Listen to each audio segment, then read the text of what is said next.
सॼी दुनिया जो आलमी मसइलो आहे ऐं जेको आहे सो इन ते मां सम्झंदसि त हर फ़र्द इन बारे में कंसर्न आहे त पाणीअ जी खोट आहे। मतिलबु भई सिंध में त हाणे 41% पाणीअ जी खोट थी वई आहे, जंहिं ते वॾे वज़ीर आज़म खे ख़त बि लिखी छॾियो आहे मुबशर। हा बिल्कुलु ईअं ई आहे। मूंखे पाणीअ खां यादि आयो बाख असांजे न इलाइक़े में हिकिड़ो इहो इशू थियो, पाणी न पियो अचे त उते कुझु माण्हुनि एहतजाज कयो त उहे नारा लॻाईंदा हुआ। नारो वॾो अट्रैक्टिव हो, उहो पाणी न आहे छो भला कर भला कर भला। त हे नारो लॻाए करे हो जेका अवेयर कंदा हुया माण्हुनि खे त पाणी एतिरो ज़्यादा नीड आहे, नेसेसरी आहे। यानी कि पाणीअ जो तालुक़ु वरी अहिड़े मैदान सां बि आहे जेको नारनि सां गॾु हिन में अटैच कयो त सूरत हाल इहा आहे नाज़रीन। हिन वक़्तु सिंध में जेका आहे उहो 41% खोट साम्हूं आई आहे पाणीअ जी। ऐं जेकॾहिं असां सिंध खे कंपेयर कयूं ॿिए सूबे खां, पंजाब जे अंदरि पाणीअ जी खोट सिर्फ़ु 10% आहे, 10% आहे। किथे 10% ऐं किथे 41% जेको आहे उहो खोट पाणीअ जी हिते मौजूदु आहे। तव्हांखे ॿुधाईंदा हलूं त हिन अहम मसइले जे हवाले सां जेको आहे अहम रिपोर्ट करण जे लाइ वज़ीर आज़म शहबाज शरीफ़ खे सिंध जे वॾे वज़ीर सैयद मुराद अली शाह पारां ख़त लिखियो वियो आहे। उन्हनि खे इहा तलक़ीन कई वई आहे त इन सिलसिले में वफ़ाक़ इंटरप्ट करे ऐं इहे जेके मामलात सिंध जा इर्सा डिपार्टमेंट सां गॾु हली रहिया आहिनि इन्हनि खे ख़तमु कयो वञे। बुनियादी तौर ते पंहिंजे नाज़रीन खे ॿुधायूं त अॼु खां पहिरियां 1991 में इर्सा जेको डिपार्टमेंट आहे तमामु सूबनि सां कनेक्ट थी करे उहो पाणीअ जे हवाले सां SOPs तय कंदो आहे, नज़्म ज़ब्त हलाए करे पाणीअ जी जेको आहे विर्छ जो तइयन कंदो आहे। त हुन में इहो तय थियल हुयो त पाणी जेको आहे सभिनी सूबनि खे इक्वली मिलंदो ऐं जंहिं हिसाब सां मिलंदो उहो हिकिड़ो मुआइदो तमामु सूबनि जे दरमियान थियल हुयो। लेकिन हाणे उहो 1991 मुआइदे जे मथां हे इदारो को बि कमु न करे रहियो आहे। ऐं जंहिंमें अक्सर जेका पाणीअ जी कमी आहे उन जी वजह सां सॼे ओवरऑल सॼे मुल्क जे एग्रीकल्चरल एस्पेक्ट जेको आहे मुतासिर थिए थो। माण्हूअ जी जेका ज़िंदगी आहे उहा सॼी मुतासिर थी वञे थी। छो त पाणी अगरि न आहे त तव्हां ॾिसो त बेसिक नीड आहे। मुल्क ऐं सूबा या शहर ऐं ॻोठ कीअं तरक़ी कंदा, अॻिते कीअं वधंदा। असां वटि पाणीअ जे कमीअ जी वजह सां ई हर शइ आहे ऐं हर मसइला आहिनि जेके पोइ अॻिते वधनि था। बिल्कुलु ईअं ई आहे नाज़रीन। पाणी सॼो ज़िंदगीअ जे लाइ नेसेसरी आहे, नीड आहे असांजी। पाणी न हुजे त इलाही ज़्यादा वरी जेकॾहिं असां सिंध जे ज़मीननि जी ॻाल्हि कयूं त सिंध में जेका आबाशी ज़मीन आहे असां वटि सभिनी खां पहिरियां हिते पोख थींदी आहे सिंध में।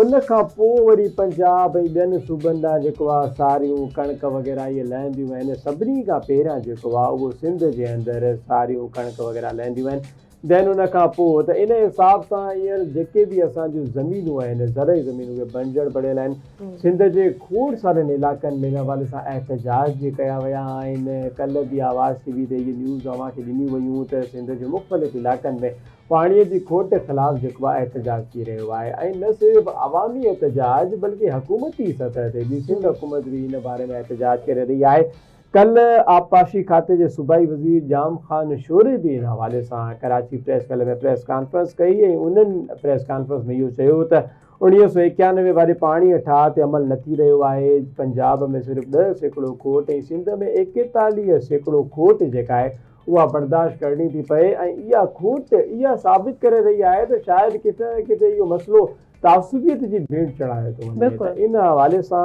उन्हनि प्रेस कॉन्फ्रेंस में इहा ॻाल्हि ॿोल कंदे चयो त डैम भरण जो जवाज़ को बि मौजूदु न आहे। यानी कि पाणी ॾिसो मौजूदु आहे, उहो सिंध खे सिर्फ़ु नथो मिले ऐं जेको पाणी आहे उहो डैमनि में जमा करे थो वञे। त इहा वाक़ई में लॉजिक असांखे बि सम्झ नथी अचे त कहिड़े लॉजिक जे तहत डैम भरिया पिया वञनि ऐं बाक़ी जेके तव्हांजूं आबपाशी ज़मीनूं आहिनि ज़रई ज़मीनूं आहिनि उहे तव्हांजूं बंजर लॻियूं पियूं आहिनि।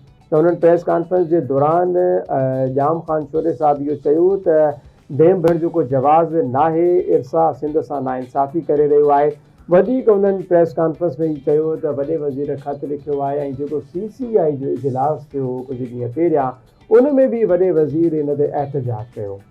वरी इन हवाले सां तव्हांखे ॿुधाईंदा हलूं त कल्ह जेको क़ौमी असेंबली जो इजलास थियो आहे उन क़ौमी असेंबली जे इजलास में जेके सिंध मां मेंबर्स मुंतख़ब कयल आहिनि MNAs ख़ासि कर पीपल्स पार्टी जा उन्हनि सभिनी क़ौमी असम्बली जे इजलास में एहतजाज करे बि जवाब तलबी कई आहे ऐं इहो नोटिस करायो आहे, तवजा तलब नोटिस बिल्कुलु। सिंध खे पाणी ॾेई करे इहा खोट ख़तमु कई बिल्कुलु वञे। एहतजाज बि हलनि था पिया ऐं असांजा जेके बि गवर्नर लेवल ते जेके माण्हू आहिनि जीअं वॾो वज़ीर आहे ऐं काफ़ी सिंध जे माण्हुनि जे लाइ आवाज़ बि उथारनि था, पर पोइ बि इहा नाइंसाफ़ी काफ़ी सालनि सां हली रही आहे ऐं सिंध में पाणीअ जी खोट मुसलसल हर साल वधंदी थी वञे पई ऐं इन जे लाइ अवाम सभ खां वधीक कंसर्न आहे, अवाम परेशान आहे। सिंध जी अवाम, सिंध जो माण्हू, सिंध जे ॻोठ जो माण्हू जेको आहे उहो आख़िर कॾहिं पाणी ॾिसंदो, कॾहिं पंहिंजूं ज़मीनूं पंहिंजे ॿनियुनि खे पंहिंजे उनखे ॾिसी सघंदो, छो त एग्रीकल्चरल एस्पेक्ट जॾहिं असांजो एग्रीकल्चर ई मुतासिर थींदो, असांजी पोख मुतासिर थींदी त कहिड़े नमूने सिंध कीअं अॻिते वधी सघे थी, छो त इहे काफ़ी हिकिड़ो जेन्युइन इशू आहे। मुबशिर इन ते हवाले सां मां ॿुधंदा था अचूं था त एहतजाज बि थियनि था, इहे पॉइंट्स हाईलाइट बि थियनि था, प्रेस कॉन्फ्रेंस बि थींदी थी वञे, सोशल मीडिया ते अलॻि सहाफ़ी जेके पंहिंजे जर्नलिज़म में सहाफ़त अलॻि इन जो किरदारु आहे, पर पोइ बि समहाउ इन जो हल नथो नज़र अचे। बिल्कुलु ईअं ई आहे नाज़रीन। हींअर अव्हांखे ॿुधायूं त सिंध में जेका पाणीअ जी तलब आहे उहा आहे 98,700 क्यूसेक पाणी, जेको लाज़मी तौर ते सिंध खे मिलणु घुरिजे। लेकिन हींअर जेको पाणी असांखे मौसूल थी रहियो आहे उहो जस्ट 57,867 क्यूसेक पाणी मिली रहियो आहे, जेको यकीनन इलाही ज़्यादा खोट असांखे बर्दाश्त करणी थी पए। वॾे वज़ीर आज़म खे ख़त लिखंदे इन ॻाल्हि जो बि ज़िक्र कयो त दरियाई निज़ाम में जेके वेकिड़ा 40% ऐं ज़ख़ीरो 16% वधण बावजूदि सिंध पाणीअ खां महरूम आहे, यानी कि जेको दरियाई निज़ाम आहे उहो ज़्यादा सिंध वटि आहे ऐं 40% वेकिड़ो जेको आहे उहो सिंध जो हुजण जे बावजूदि ऐं 16% पाणी ज़ख़ीरो हुअण जे बावजूदि जेको आहे पोइ बि सिंध पाणीअ खां महरूम आहे। उन सां गॾोगॾु उन्हनि ख़त में वधीक लिखियो त सिंध जे कैनालनि में पाणी गंत गुज़िरियल साल जी भेट में 33% घटि थी वई आहे, यानी इन जे जेका खोट आहे उहो सालाना बेसिस ते इन में घटिताई थींदी थी वञे।